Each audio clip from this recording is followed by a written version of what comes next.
কি হৈছে প্ৰব্লেম কি আগতে তো এনেকুৱা নাছিলি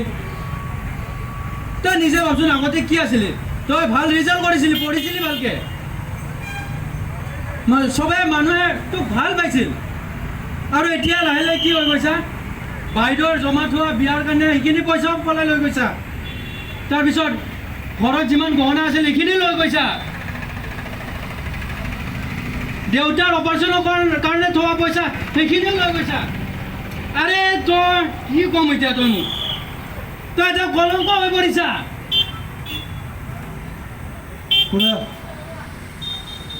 মই ড্ৰাগছৰ পাল্লাত পৰি গ'লো আপুনি বুজি পায় নে ড্ৰাগছৰ পাল্লা কি মোৰ ভাল নালাগে এইটো কিন্তু মই ল'ব লগা হয় মোৰ দেহা কঁপি থাকে গৰমত মোৰ ঠাণ্ডা লাগি থাকে নাকেদি পানী ওলায় মই ল'বলগীয়া হয় এইটো খুৰা মই বহুত ট্ৰাই কৰি আছোঁ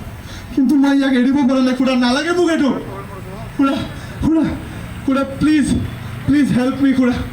মই বহুত ট্ৰাই কৰিলোঁ মই ইয়াক এৰিব পৰা নাই খুৰা প্লিজ আৰু নহ'লে এটা কাম কৰক মই ছুইচাইড কৰি ল'ম কাৰণ মইতো কোনো কামৰ নহয় না মই কলংক এটা কলংক মই ছুইচাইড কৰি ল'ম খুৰা মই মৰি যাম মই এতিয়া মৰি যাম তই কি ভাবছা তই ছুইচাইড কৰিলে তোৰ দেউতা ঘূৰি আহিব হয় এইটো কথা তোৰ কাৰণে তোৰ দেউতা আজি মৃত্যু হ'ব লগা হ'ল কিন্তু তই যদি মৰি যোৱা ঘৰখন কোনে চাব ফেমিলি কোনে চাব আৰে মাক কোনে চাব 6 মাহ যোৱাৰ পাছত ল'ৰাৰ কি পৰিৱৰ্তন হ'ল আহকচোন চাওঁ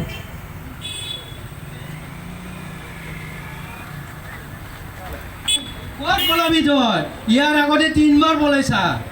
এইবাৰ যদি পলোৱা না তোৰ কথা বেয়া আছে ঐ লৈ যা একদম ওলাবা নিদিবি ইয়াক বান্ধি ৰাখবি খুৰাকৰ অশেষ চেষ্টাত ল'ৰাৰ কি পৰিৱৰ্তন হ'ল আহকচোন চাওঁ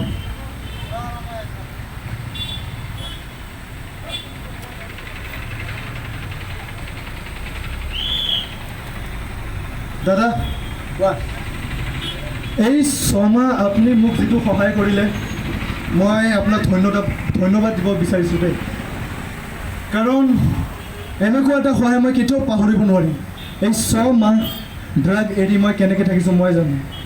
কিন্তু মই প্ৰমিছ কৰিছোঁ মই আজিৰ পৰা মোৰ ঘৰখন মোৰ মা